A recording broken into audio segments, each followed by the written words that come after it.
Is there anything more annoying when you're learning a language than words that look exactly the same in English, but it turns out they mean something completely different in Portuguese? There's lots of these in Portuguese and they are called false friends. I'm going to talk you through 15 of them so that by the end of this video, they will never trip you up again. If you're excited to learn this today, you know what to do. Give me a thumbs up and make sure that you're subscribed so that you get notified when I upload my videos of tips and tutorials for European Portuguese every single Tuesday. Just make sure that you click the bell. The first one is push. All right, you'll see this written on doors, but guess what? It doesn't mean push at all. It means the exact opposite. It means pull. So even now I find myself second guessing when I see a door and it says push. I'm like, no, it's the opposite. It's pull. Empurrar is the word for to push. Next one is oficina.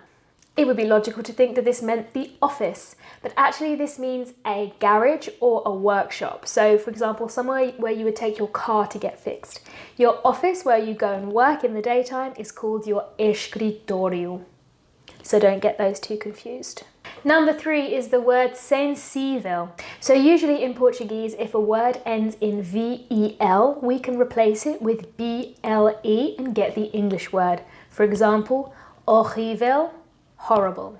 Terrível, terrible. But sensível doesn't mean sensible, all right? It actually means sensitive. This one made me giggle a while ago when a friend of mine who is a Portuguese speaker told me that her plants weren't that sensible. She meant sensitive, as in sensitive to light and water, okay? So sensível doesn't mean sensible, it means sensitive. Number 4 is the verb realizar. All right, we would assume that this would mean realize, as in, I realized I forgot my purse. Actually, it's the more abstract sense of the word realize, meaning to accomplish or to achieve. So reaching your goal, for example, would be realizar o seu objetivo. For what we're thinking of realize, we could use dar-se conta or perceber. Number 5 is the word costume. Nothing to do with fancy dress, unfortunately. This means a habit. So it's actually also a verb, costumar, meaning to usually. Não costumo tomar pequeno almoço. For example, I don't usually have breakfast. So if you're going to order something in a cafe and they say, o que vai ser? What's it going to be? You could say, o costume, se faz favor, the usual, please. Number 6 is another verb. It is experimentar, but this has nothing to do with scientific experiments. It actually means to try out. So you can use this in the context of trying on clothes or trying a flavor or some food.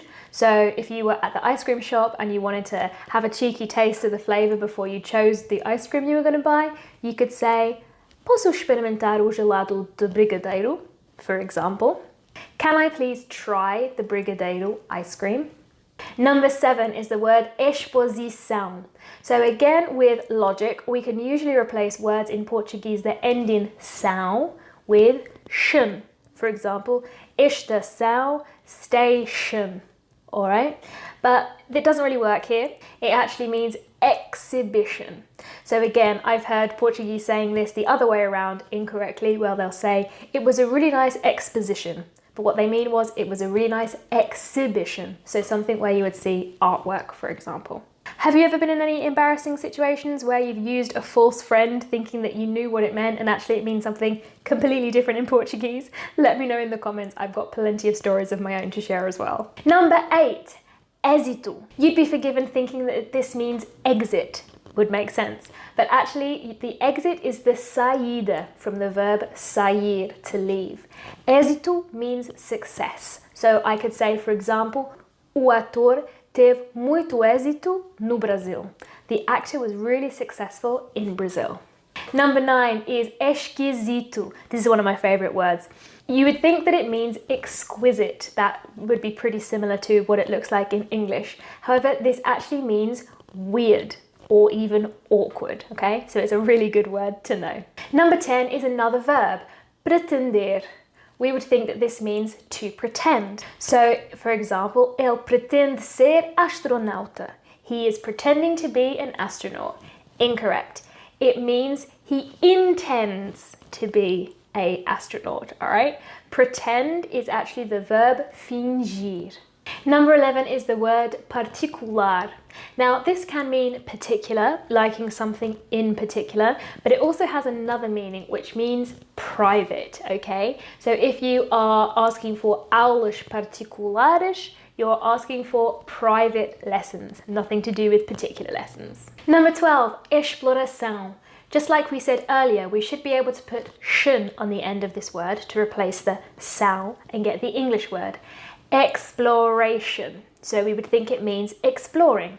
It does mean that, but it also has another meaning, and it's important to know the distinction. Exploração can also mean exploitation, and obviously that's a bad thing to do that you don't want to be doing, so look out for that one. Number 13 is manifestação. Don't just think of literal manifestation. Think about a protest, okay? We can say protestar, protesto, but it's also very common to hear the verb manifestar, to protest, and manifestação, a protest. Number 14 is a word that I avoided for a very long time because I didn't want to say it. It sounded too weird. You can say estou constipado, not to talk about your bowels being blocked, but your nose being blocked, all right? So this is how you can say I have a cold. Estou constipada or estou constipado. Finally, number 15, parentes, okay? You would think that this means parents, but no, your parents are your pais. Parentes is actually more general for other types of relatives, okay? So relatives in general, parentes.